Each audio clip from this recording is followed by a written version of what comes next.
Hey there, welcome to day 43 of our Get Your Goals annual challenge. Sharon Horne-Ellstrom here, and today we want to talk about how do you get the opportunity to experience the emotions you want more often and the ones you don't want less often.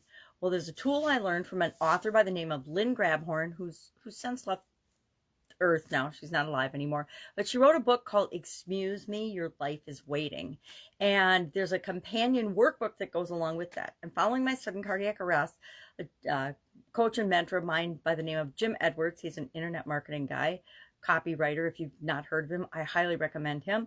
But he recommended that I do the workbook Excuse Me, Your Life is Waiting by Lynn Grabhorn. And since I'd read the book and liked the book, but wasn't aware there was a workbook, I was excited to find out that there was one. It's from the 1990s, and it's, in the self-help personal development genre. And I got that workbook, and I committed to myself that I would do the entire workbook. I would go through each of the exercises, and I wouldn't move on in the book until I completed an exercise. And there were a couple of them in there that, for me personally, were really, really difficult to do. But one of the best tools I learned from that book, and I've applied in other areas and aspects of my life, is something called the flip switch. And it's the same as just thinking about flipping a switch in our house. Since we've got all these modern, amazing inventions called electricity and switches in our house, we all can visualize and imagine flipping a switch of the light on and off. I think of the light off, darkness, as the negative emotions I don't want to feel, and the light on as light and bright and the emotions I do want to feel. So we can look at the emotions that we're experiencing, and as we're experiencing them, we as human beings actually have the ability to flip the switch on and off. I don't know very many people that can't physically flip the switch on and off. My just turned 2-year-old granddaughter's been able to do it by climbing up on a bench for almost a year now. And so if we're feeling sad, for example, we can flip the switch to happy. If we're feeling angry, we can flip it to patient. If we're feeling frustrated, we can flip it to curious, grateful. That's one I've worked on with the SOAP framework just this last week. If we're feeling irritation, we can think of things that we're excited and delighted about. If we're feeling doubtful, we can find ways to feel more confident and sure. If we're feeling worried, we can find ways to think about how we've been worried in the past and the thing we worried about never really happened. If we're feeling afraid, we can remind ourselves of times in the past when we've been afraid of something, and again, it was a false expectation that appeared real, but it never really came to fruition. It never really happened. We were just afraid something might happen.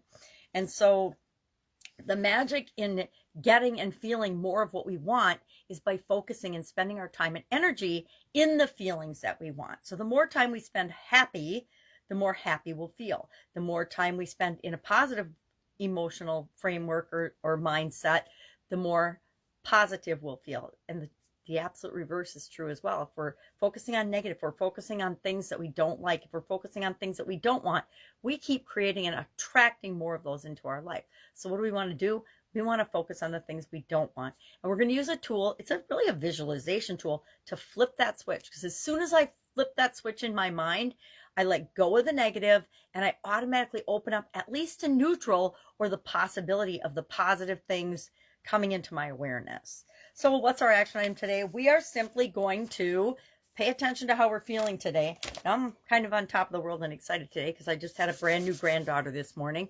But if we're not feeling elated, if we're not feeling excited as we go about our day, and I don't know about you, but throughout a day, I feel a whole range of emotions, both positive and negative.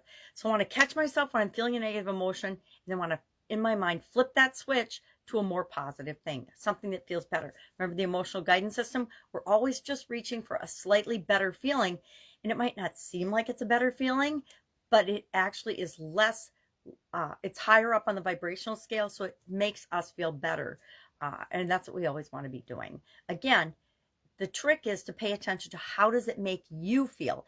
If feeling something makes you feel better, then it's moving you in the right direction. If it makes you feel worse or heavier or lower or more negative, then it's moving you in the opposite direction that you want to go.